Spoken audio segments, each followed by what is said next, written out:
Okay, so that's rule number 2. That's the board.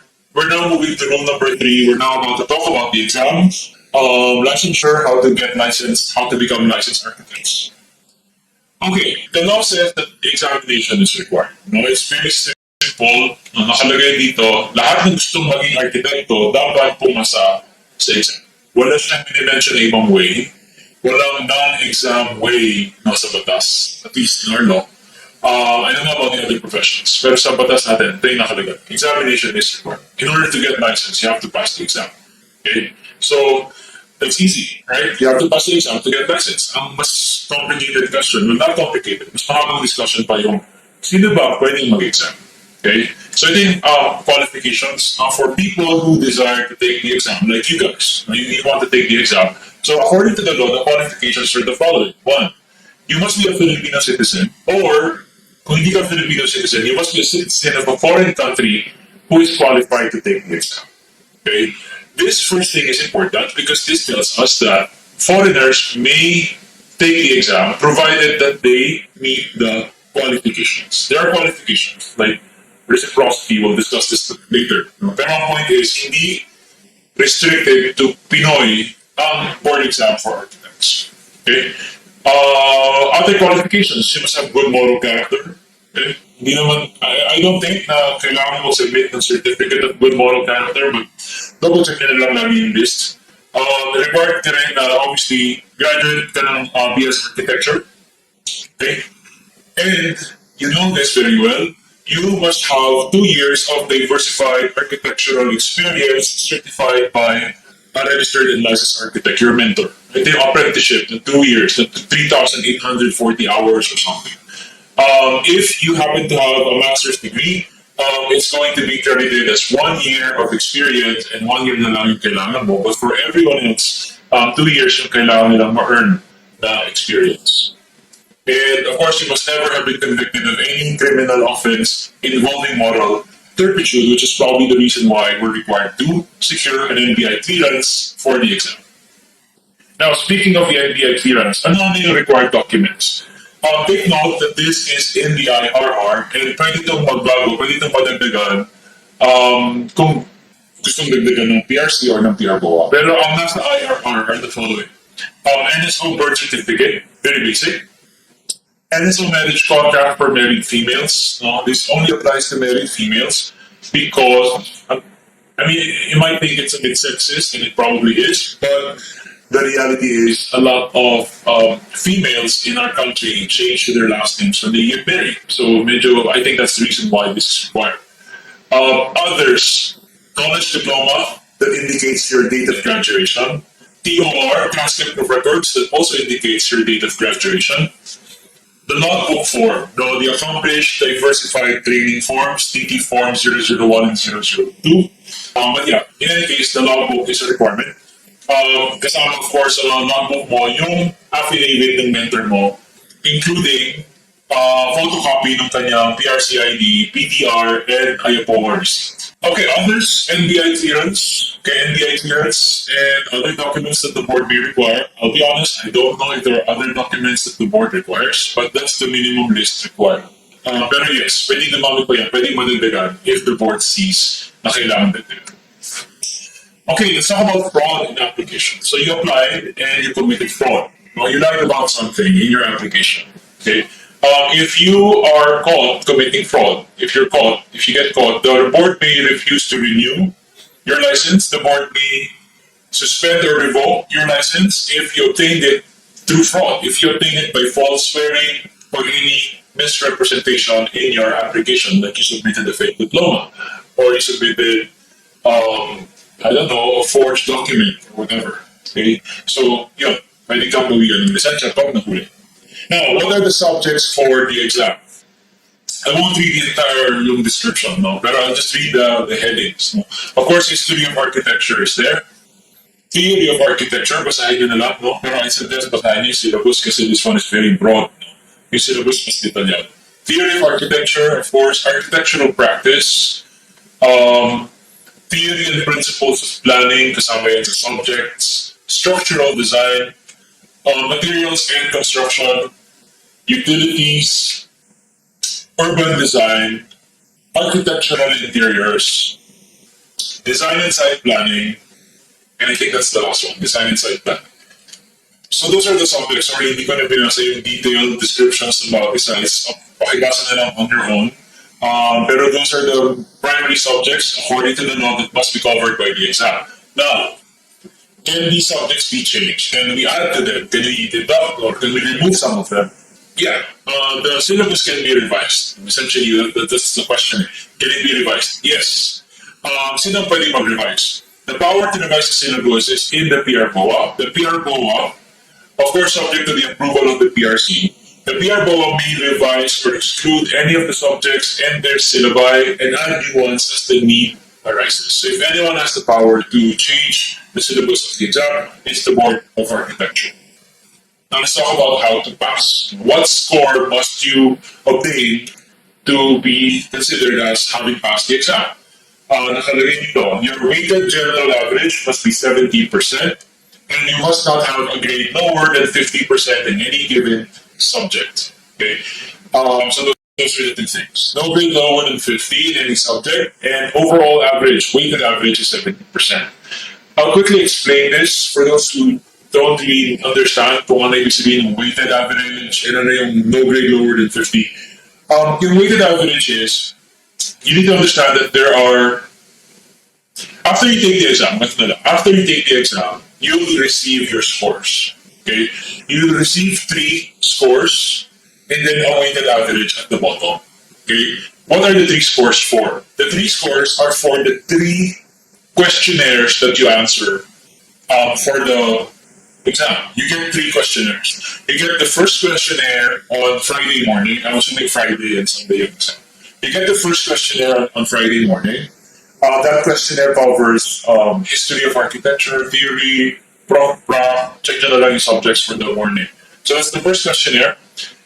You get a second questionnaire on Friday afternoon covering structural conceptualization, utilities, construction, materials, mga ganyan.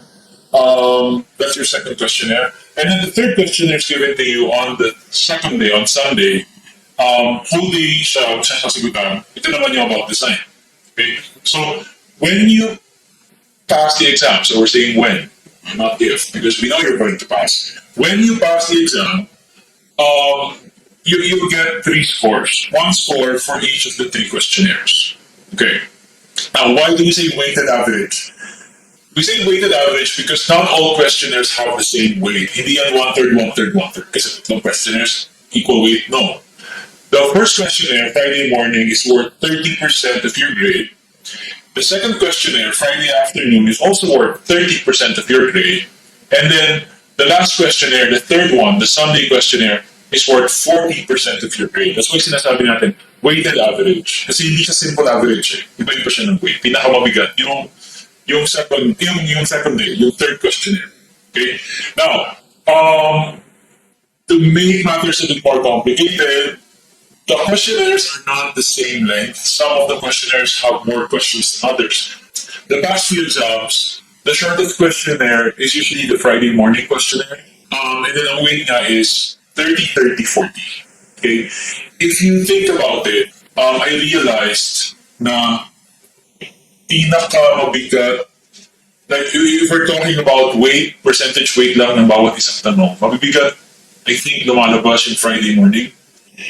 If you think one thing may mabigat yung Friday morning, each mistake on Friday morning costs you more than on Friday afternoon or on Sunday because Friday morning is only 120 questions and yet it carries 30% of the weight. Ito i-complete mo ilang percent per question yun. Medyo nakaka-stress isipin actually kasi ang daming, every mistake, parang mas malaki yung deduction from your overall score kasi there's just fewer questions and it's 30% of the score. So, I don't know, I just think about it in that way. Parang, my God, Friday morning I really have to do well because I have to do well. Obviously, you don't want to make mistakes, right? But if you're going to make mistakes and you will, maybe try not to make them on Friday morning, I guess, because mas malaki yung deductions. Mas mabilis bumaba yung score on Friday morning than in the afternoon or on the second day. Kasi mas konting na yung questions. So that's one thing. Anyway, ano yung no grade lower than 50% in any given subject? Common presumption here, although this is just a presumption kasi hindi naman nila in-explain. The common presumption is, um, hindi pwedeng mag-below 50 doon sa 3 scores. You're going to get 3 scores for the 3 questionnaires. Ang weighted average nila dapat 70 or more, but then nothing lower than 50 either. Okay? For example, if Friday morning mo 90% ka, tapos Friday afternoon mo 90% din, pero yung second day mo naman is 49%. Hindi ko alam kung ano yung weighted average nun. Pero auto-fail ka na. Bagsak ka na agad because one of your scores is less than 50. No matter what your overall average is, your weighted average is, kahit pa napakataas niyan, kung meron kang less than 50 in any one of them, bagsak ka na agad. So you have to ensure na hindi ka mag-less than 50 in any subject. Right? And itong requirement na to, when I was thinking about this for my exam, doon ako naging medyo mas strategic kasi ang worry ko back then was baka mag-below 50 ako in one subject as pabagsak ako. So I thought about which subjects, which questions do I find difficult. Dapat may pangbawi ako to. Okay? Yung concept of pangbawi is, kunyari kinakabahan ka, mahina ka sa history. Okay?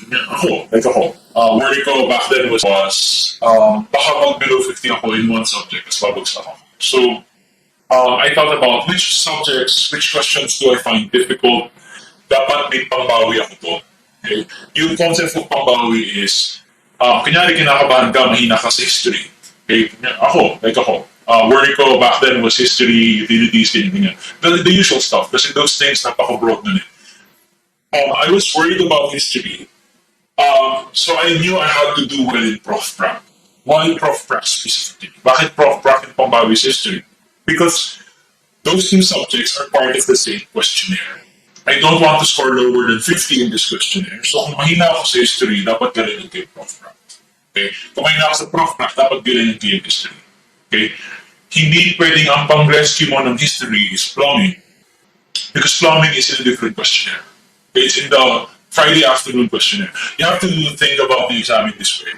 Okay? I mean, hindi naman like sobrang, ito na yung parang driving force mo, ito na yung parang mag-structure mo na yung studies mo based on this. But, kailangan mo siya consider.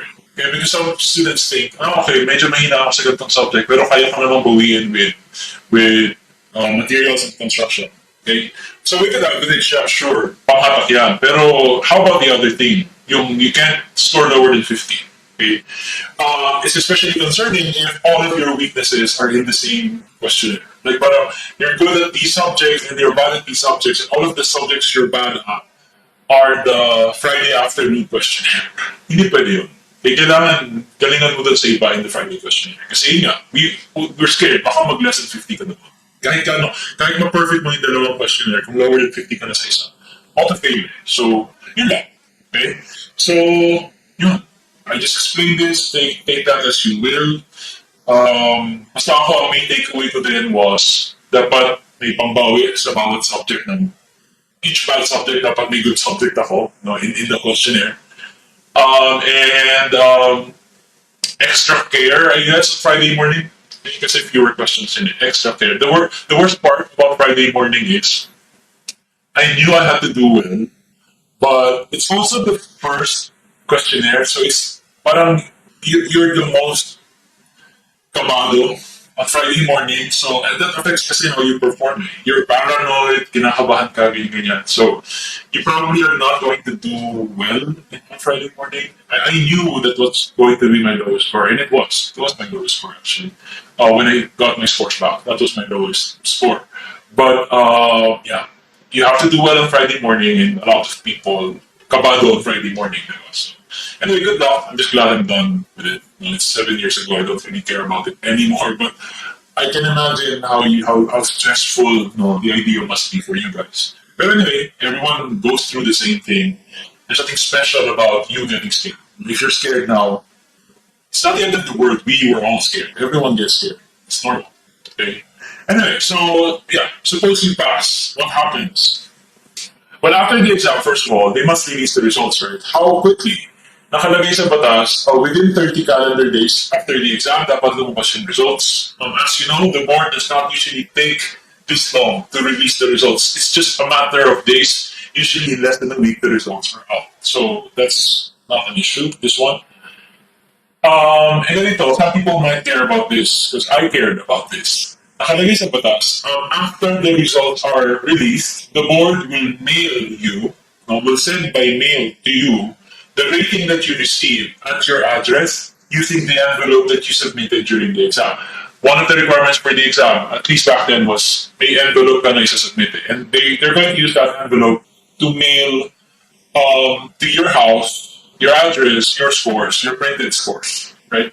Going back to the main topic, our purpose of envelope is they're going to send your printed scores to your house. Okay? If you don't want that, you can attend the oath taking. You can get the printed scores on that day, during the oath.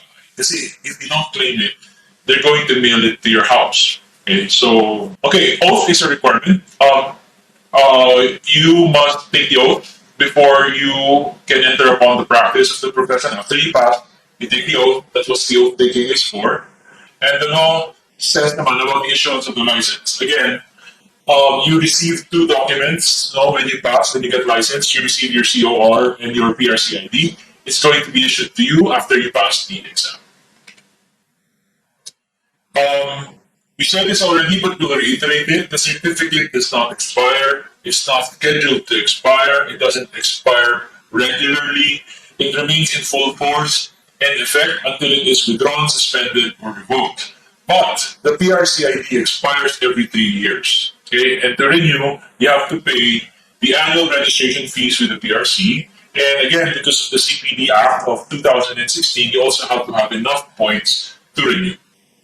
The PRC will accept renewal of IDs without enough points until this year only, until December.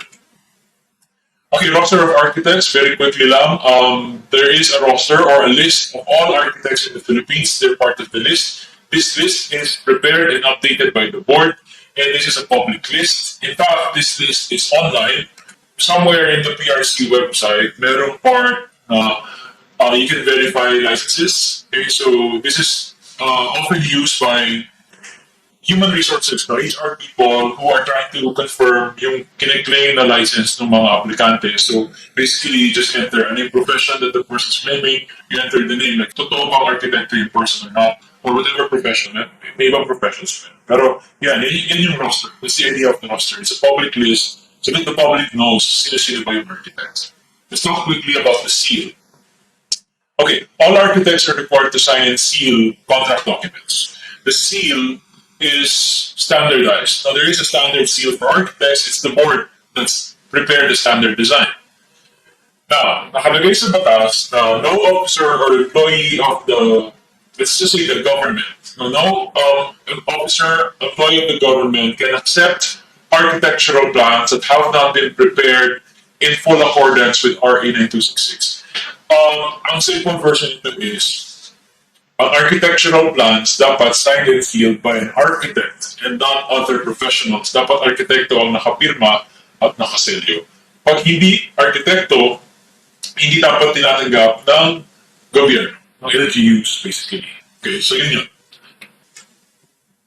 Next, drawings and specs.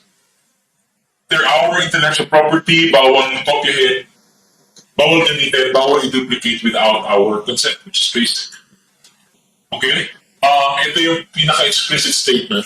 All architectural plans, designs, specifications, drawings, and other architectural documents shall bear the seal and the signature only of an architect. Walang ibang pwedeng mag-sign or mag-seal ng architectural plans, arkitekto lang. Obviously, sa exam, pag tinanong ka, this is what you answer.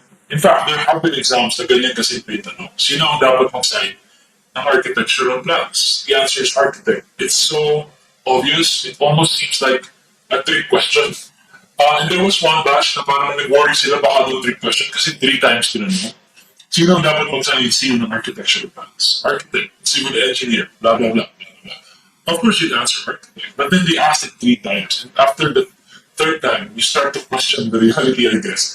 You start to think, am I missing something? Or why are they asking this? Okay, this is a trick question. I mean, at least my friend thought that. That was in 2012, I think.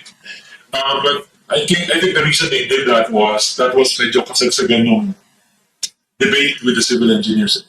Kung sino ba talaga pwede mag-sign it. Pwede ba sila or tayo lang? Parang that was the debate. Diba? So, anyway, as far as we're concerned, there's no debate. The answer is architects only. Kasi architectural plans. Nasa batas natin. Okay? The board shall prescribe the design, the size, the contents of the drawings. So again, there's a standard design. The board prepared the standard design for this. Next, the requirement to indicate your license on your drawings. The architect is required to indicate the following things on your drawings and other architectural documents. You must indicate your license number, a certificate of registration number, PRCID number, date of issuance ng PRCID, yung validity ng PRCID. I don't know, to be honest, ang number lang kasi i-indicate talaga sa title block is yung number sa PRCID, the license number at the PRCID. So, I'll be honest, I don't really know kung ano yung COR number. I don't know if it has a number, maybe I'll check later. But anyway, they're required to be indicated, including, again, kailan in-issue yung PRCID, kailan siya mag-expire, the PTR, no? And yung PRBOA membership or receipt number. Required yan to be indicated. Kaya nilalagay yan sa title block. Nakalagay sa batas. Required. Okay, refusal to issue a license. The board may refuse to give you your license, even if you pass the exam. Pwede hindi ka bigyan ng license in the following cases. One, you falsely swore or you misrepresented yourself in the application. Okay, basically fraud. No, meron kang piniking dokumento, nagsinungaling ka sa logbook, hours, whatever.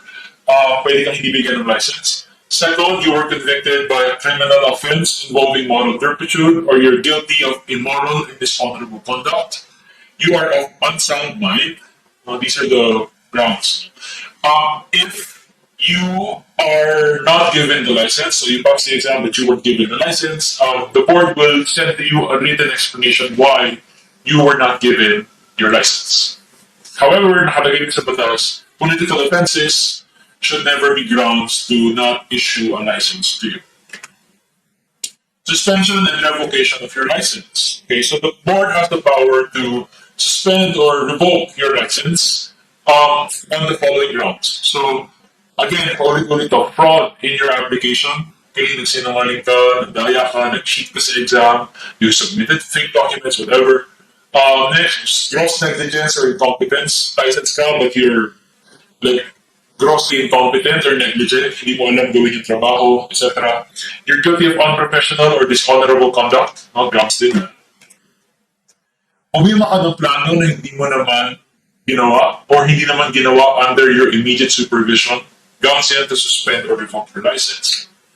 Naglagay ka, essentially. You paid money, accepted regular fees to get your license. Okay, next. You impersonated a practitioner or a former practitioner, or you're practicing under a fake name. When you say fake name, any other name other than any other name bukod dun sa name na nasa license mo. If you use any other name, you are practicing under a fake name. A fictitious name, an assumed name, bawal yan. Okay? Next, tinulungan mo yung illegal practitioner. Nakalagay, you aided or abetted in the practice of architecture of any person not duly authorized. Basically, may illegal practitioner and tinulungan mo siya not to practice legally. How do you help someone? I don't know. Maybe ikaw yung tagapirma ng plano. Okay? Ito naman, kumukuha ka ng project ng walang kontrata. Okay? You are soliciting projects, you're undertaking services without a valid service agreement, or you allowed yourself to be exploited by not requiring yung kontrata. Bawal yan. Again, we're required na when we render services, dapat may kontrata. And kapag walang kontrata, your license could be suspended or revoked. You violated the law, RE 266, IRR, Code of Ethics, etc. Anyone can prepare charges against you. Hindi kailangan na architects. Anyone can prepare charges. Charges shall be in writing, filed with the board.